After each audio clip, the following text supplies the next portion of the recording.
ಏನು ಆಗ್ಬಾರ್ದು, ನಿರ್ಮಾಪಕರಿಗೆ ತೊಂದರೆ ಆಗ್ಬಾರ್ದು, ನಿರ್ಮಾಪಕರು ಚೆನ್ನಾಗಿರ್ಬೇಕು ಅಂತ ಪಾಪ ಅಲ್ಲಿ ಶೂಟಿಂಗ್ ಏನೋ ತೊಂದರೆ ಆಗ್ಬಾರ್ದು ಅಂತ ಅಲ್ಲಿ ಶೂಟಿಂಗ್ ಮಾಡ್ತಾ ಇದ್ದಾರೆ. ಸೊ ಆ ಕಾರಣದಿಂದಾಗಿ ನನಗೆ 2 ದಿವಸದ ಮುಂಚಿತವಾಗಿ ಕರೆಸಿ ನನಗೆ ಇದೊಂದು ವಿಟಿ ಮಾಡ್ಕೊಂಡು ಹೋಗಿ ನಾನು ವಿಟಿ ಮಾಡ್ಕೊಳ್ತೀನಿ, ಖಂಡಿತವಾಗ್ಲೂ ಸಿನಿಮಾ ಬಂದು ನಿಮ್ ಜೊತೆ ಕುತ್ಕೊಂಡು ನೋಡ್ತೀನಿ ಅಂತ ಹೇಳಿದ್ದಾರೆ.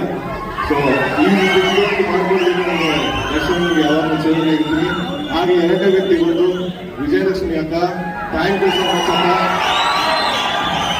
ನಾವು ಇದೇ ಪಾಕಿಸ್ತಾನವನ್ನು ಹಿಂದೆ ಬಿಡುಗಡೆ ಮಾಡ್ತೀವಿ. ದಶರಣದಾಗಲಿ ವಿಜಯಲಕ್ಷ್ಮಿ ನಿಮ್ಮ ಪ್ರೀತಿ ಪ್ರೋತ್ಸಾಹ ಬೆಂಬಲ ಸದಾ ನಮಗೆ ಹೀಗೆ ಇರಲಿ ಅಂತ ಕೇಳ್ಕೊತೀನಿ. ಹಾಗೇನೆ ವಾಮನ ನನ್ನ 4ನೇ ಸಿನಿಮಾ, 3 ಚಿತ್ರಗಳು ವಿಭಿನ್ನತೆಯಿಂದ ಕೂಡಿದ್ದು, 3 ಚಿತ್ರಗಳು ವಿಭಿನ್ನ ಪಾತ್ರಗಳನ್ನು ಮಾಡ್ಕೊಂಡು ಬಂದಿದೆ. ಸೊ 4ನೇ ಸಿನಿಮಾ ಗುಣ ಅಂತ ಒಂದು ಕಾರ್ಯಕ್ರಮ ಮಾಡ್ತಾ ಇದ್ವಿ.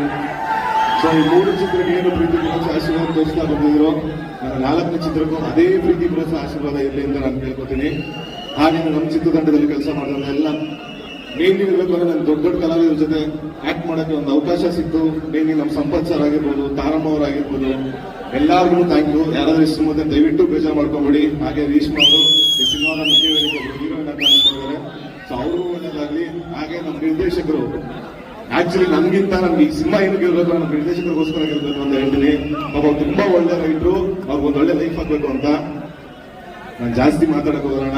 ಏಪ್ರಿಲ್ 15ನೇ ತಾರೀಕು ವಾಮನ ಚಿತ್ರ ಬಿಡುಗಡೆ ಆಗ್ತಿದೆ.